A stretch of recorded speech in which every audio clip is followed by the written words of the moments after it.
La première déroute boursière. Il n'aura pas fallu attendre longtemps après l'euphorie du Big Bang pour qu'elle se produise. Le 19 octobre 1987, Wall Street enregistre une dégringolade impressionnante. Pour la première fois depuis 1929, le spectre du jeudi noir est sorti de sa tombe et recommence à rôder autour de la bourse.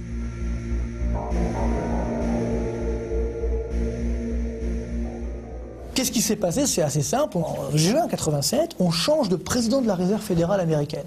Ça paraît anodin comme ça, mais à l'époque, c'est Paul Volcker, qui est quelqu'un de très crédible. On dit, bon, lui, c'est un bon pilote dans l'avion, et il est remplacé par Alan Greenspan, qui depuis est devenu quelqu'un de, je dirais, très reconnu. Mais en tout cas, quand Alan Greenspan arrive, il veut se montrer plus royaliste que le roi.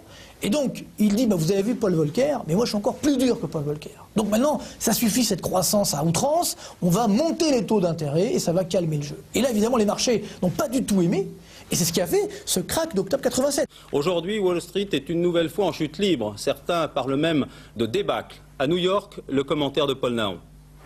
C'était l'affolement ce matin à Wall Street. Pour vous donner un ordre d'idée, quelques secondes après l'ouverture de la bourse à New York, le Dow Jones avait perdu 100 points par rapport à l'indice de vendredi dernier du jamais vu.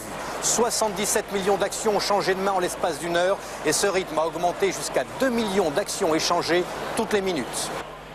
Le crash de 87 ne change pas véritablement l'état d'esprit des milieux d'affaires de Wall Street et de la figure de tutelle de Wall Street qui est Alan Greenspan, le président de la Fédérale Réserve, parce qu'il connaît la crise de 29 et il sait ce qui s'est passé en 29. Il sait que l'erreur de 29, ça a été de ne pas mettre de la liquidité au moment de la crise. Et à ce moment-là, il a cette phrase extraordinaire, il dit « Vous aurez tout le crédit que vous voulez.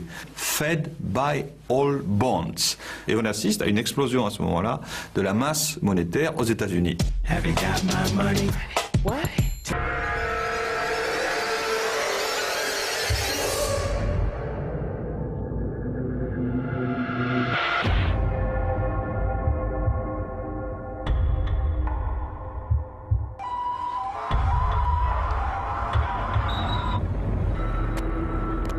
Tandis que le Japon continue à s'embourber dans le marasme, l'Amérique est frappée de plein fouet par les attentats du 11 septembre 2001.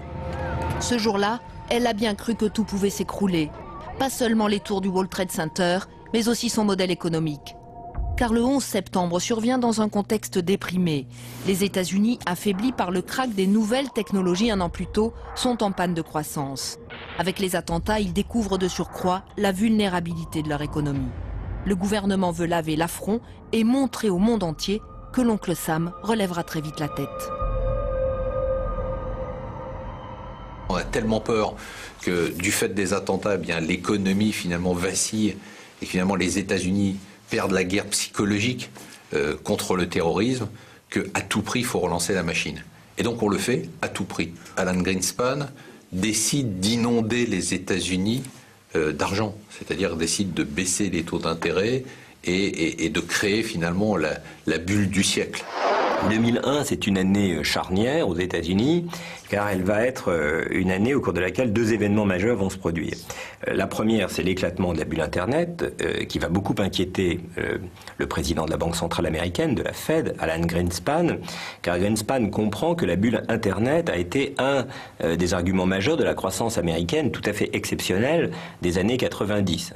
Quand cette bulle Internet explose, Greenspan se dit qu'il a perdu un des arguments forts de la croissance américaine. Et puis le deuxième événement, évidemment, d'importance planétaire et considérable qui va se produire en 2001, c'est le 11 septembre, qui est évidemment un choc considérable sur le moral des Américains, qui provoque un effondrement de la bourse tout de suite après, et qui fait penser à Alan Greenspan que combiné à l'éclatement quelques mois plus tôt de la bulle Internet, l'économie américaine va durablement souffrir et ralentir.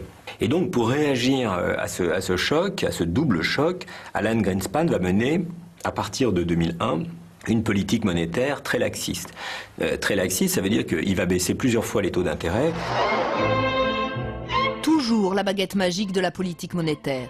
Quand une crise éclate, on arrose les marchés financiers de liquidités pour éteindre l'incendie. Mais en 2001, on passe à la démesure. C'est un véritable déluge d'argent frais qui s'abat sur l'Amérique.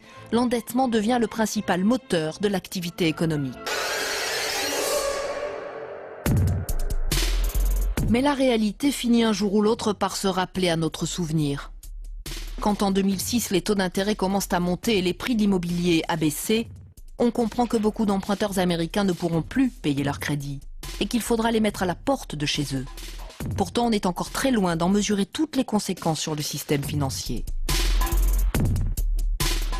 Part du subprime, c'est le Community Reinvestment Act, donc c'est l'administration démocrate qui dit c'est pas normal que 70% des blancs soient propriétaires de leur maison et seulement 40% des noirs, donc on va forcer les banques à prêter aux noirs. Hein. Mais ça procède de la même logique générale, hein, qui est de dire, finalement les États-Unis sont une société assez pauvre, quand on regarde les chiffres, à nouveau salaires réels qui n'ont pas bougé en 20 ans. Comment on fait de la croissance dans une société assez pauvre? Il faut prêter aux pauvres. Sans être spécialiste de la finance, il y a des noms prestigieux que chacun connaît, Rothschild, Morgan ou Lehman Brothers. Eh bien, c'est cette dernière banque d'affaires qui est ruinée aujourd'hui. Elle annonce sa mise en faillite. C'est un coup de tonnerre dans le monde économique.